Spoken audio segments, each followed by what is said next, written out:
Mga eroplano sa Pilipinas posible munang hindi lumipad dahil sa patuloy na pagtaas at kakulangan sa jet fuel. Ayon yan mismo sa nag-interview ng ating presidente.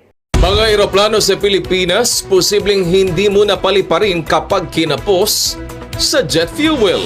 May posibilidad na hindi muna magpalipad ng mga eroplano kapag nagkaroon ng potensyal na kapusin sa jet fuel dahil sa nagaganap na krisis sa gitnang silangan. Sa isang panayam, tinukoy ni Pangulong Ferdinand Marcos Jr. ang limitasyon sa supply ng crude oil at mabagal na produksyon ng jet fuel bilang pangunahing concerns na nakakaapekto sa airline operations. Sinabi ng Pangulo na ilang mga bansa na ang nagpatupad ng paghihigpit sa refueling ng mga dayuhang aircraft kaya napipilitan ang mga airline na magdala ng supisyente fuel para sa kanilang biyahe pabalik. Ito anya ang dahilan kaya naging komplikado ang international operations. Pero umaasa ang Pangulo na sana hindi na umabot sa grounding ng mga eroplano ang sitwasyon sa harap ng nagpapatuloy pa rin na tensyon sa gitnang silangan na nagdudulot ng paghihigpit ng supply ng langis. Aminado si Pangulong Marcos na nananatiling posibilidad ang pagiging grounded o hindi pagbiyahe ng local airlines companies bunsod ng pagnipis ng supply ng jet fuel.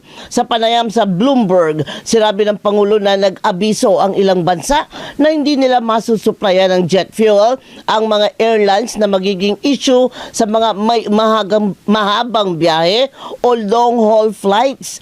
Nauna nang inanunsyo ng Cebu Pacific ang pagsuspindi o pagbabawas ng ilang biyahe simula sa Abril hanggang Oktubre dahil sa epekto ng giyera sa Middle East.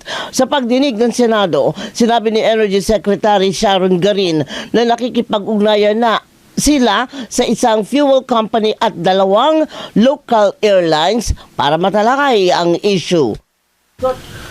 Their inventory is around 38 days. 38 days, and they have confirmed. We asked them if they want us to help them procure additional fuel for the next month, meaning on May. Several countries have said we cannot fuel your aircraft, so you will have to carry the fuel there and back. And that's around here, where the long haul is going to be a much more serious problem. So inevitably, planes will have to be grounded. We're hoping not, but it's a possibility. It's a distinct possibility. Sa ngayon naman dito sa United Arab Emirates, partikular dito sa Dubai, ay patuloy naman ang flight ng Emirates Airlines at Emirates lang ang nag-ooperate sa Dubai Airport sa ngayon. Sa katunayan nga, ang kasamahan ko sa trabaho ay pauwi sa Pilipinas ngayong linggo para sa kanyang bakasyon. Kaya sa mga nasa Dubai, mas maigi na mag-book kayo sa Emirates Airlines dahil minsan nag-cancel man sila ng flight pero madali silang mag-resume dahil patuloy ang flight nila at nag-ooperate sila sa Dubai Airport pauwi sa Pilipinas at pabalik dito sa Dubai.